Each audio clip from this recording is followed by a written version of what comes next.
Hi, good evening. How are we all doing? Good. So when I signed up to do this, I had some really supportive comments from sort of friends and family, which was really nice. The best comment has to have come from my mother, which first response was, "So, will they teach you to be funny?" Cheers, Mum. My mum has what we'd probably say a bit of an unconventional parenting style. Another kind of weird approach she has is around food. My mother does not like food waste. One thing that really screams to mind growing up as a kid was this steak that had been in the fridge a long time. To the extent that it was purple and, it looked like it had died twice. And she was there putting it in front of me and my brother, like, eat it. You know, I do not like waste. Well, like, I don't like the shits either. So, after many of games of hide and seek in our house with all the near out-of-date food, I like to live on the edge as much as anybody, just ideally not a toilet seat. So, the other thing that my mother, bless her, she probably struggles a little bit, is around present buying. So, I want to take you all back a little bit to when you were 19, some of you a little bit further back, and think of all the things that you would have liked at that point. So for me, it was a laptop. I know, third world problems. And that was what I was after. I was really invested in it. I'd just finished college. I was planning to go to university.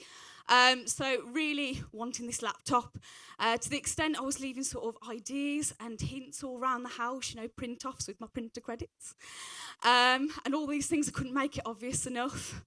So 10 a.m. on my birthday. My mum was actually working away at that time. So some friends and my brother, they all came round to see me open my presents, and really excited. At about that 10 o'clock, my brother got a phone call off my mum. He said, I've left the present in the garage. So my brother goes into the garage, brings out this laptop-shaped box. I feel it. It feels very laptop-y in weight. Everybody's there with all their phones, because obviously at this point we had bloody cameras, didn't we, on our phones to film. So this memory is always logged, which is great. And there it was. I was tearing it open to find a foot spa.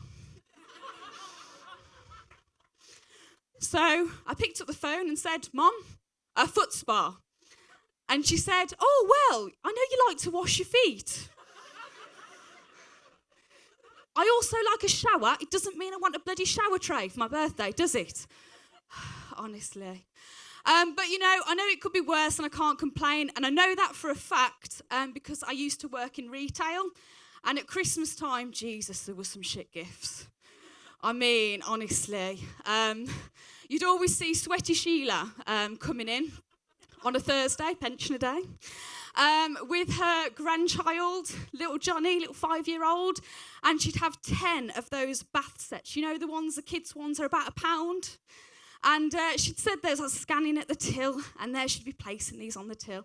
And she'd be like, "Oh, I wonder what Johnny's going to get for Christmas this year." Eczema, Sheila. Eczema. That's what he's going to get. Honestly. But I don't like to miss a sales opportunity. So there I'd have it. I'd be like, "Sheila, would you like some E45 today?" Obviously, she brought some. Quite interesting actually, the place where I used to work.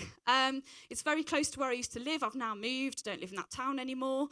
It was kind of weird driving through recently because I thought, wow, how much things have changed.